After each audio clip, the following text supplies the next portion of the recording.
Kinski. Gottschalk, take 4.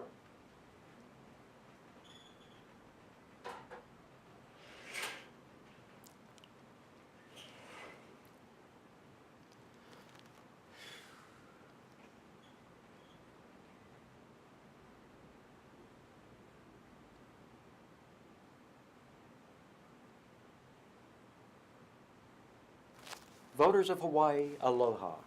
Our liberties are being stripped away by presidential executive orders. These seeds of totalitarianism are nurtured by dysfunctional economic policies bringing misery and want, growing in the soil of poverty and strife, becoming fully grown when hope for a better life is dead. Hope dies when inequality of opportunity in education, politics, and wages grows. Taxation of future generations to pay our debts is without the representation of our descendants.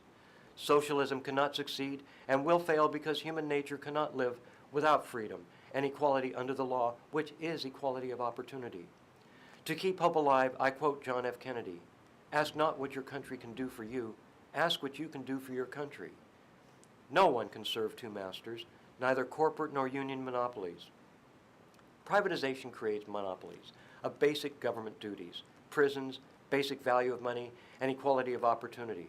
Monopolies are made up of irresponsible corporations that leave their messes to be cleaned up at taxpayer public expense.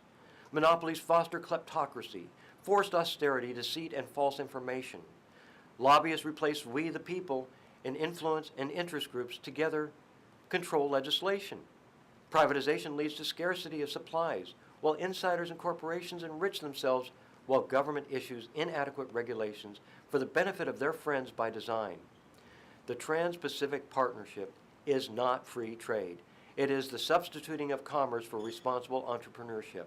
It is the substitution of corporate-defined arbitration for our laws. Finally, all of this leads to social and economic classes. Demand for goods and services is diminished by lower wages and diminished job opportunities through favoring foreign competition from struggling and poor countries and unregulated immigration. I am not a liberal or a conservative. I am an American. Political policies also affect wages and equal opportunity. Quotas were used to keep Negroes in the military and subservient jobs and discourage them in military academies. Homosexuals are not affected by their orientation unless they use the tyranny of political correctness to control, abuse, or threaten in order to achieve prestige and special advantages. Predatory behavior and codes of silence breed terrorism, just as open borders and favoring unregulated immigration has compromised both public health in its ability to contain diseases and society to protect itself from militant jihadist Muslims. An international crusade to overthrow Western civilization is not liberty of conscience. Our judicial system is based on a concept of fairness. Not so with Sharia law, which punishes civilians without the protections guaranteed by our Bill of Rights and has no concern for the rights of others. We must resist a hunt for terrorists like the hunt for subversives by McCarthyism. There can be no suggestion assuming all Muslims are terrorists or all homosexuals have AIDS. These are symptoms and signs of the public's frustrations with dysfunctional policies and political acts. So is homelessness and criminalization of societal victims. None of these are excuses for denying public toilets, fair housing, or the corruption of services to the homeless, disabled, elderly, or fatherless children, and fostering their loss of hope. Cannabis is the treatment of choice for veterans with PTSD. Senator Schatz is a conservative opposing this highly effective method of relief for vets. Many unemployed would be glad of a job growing or dispensing cannabis. The taxes would help the state budget.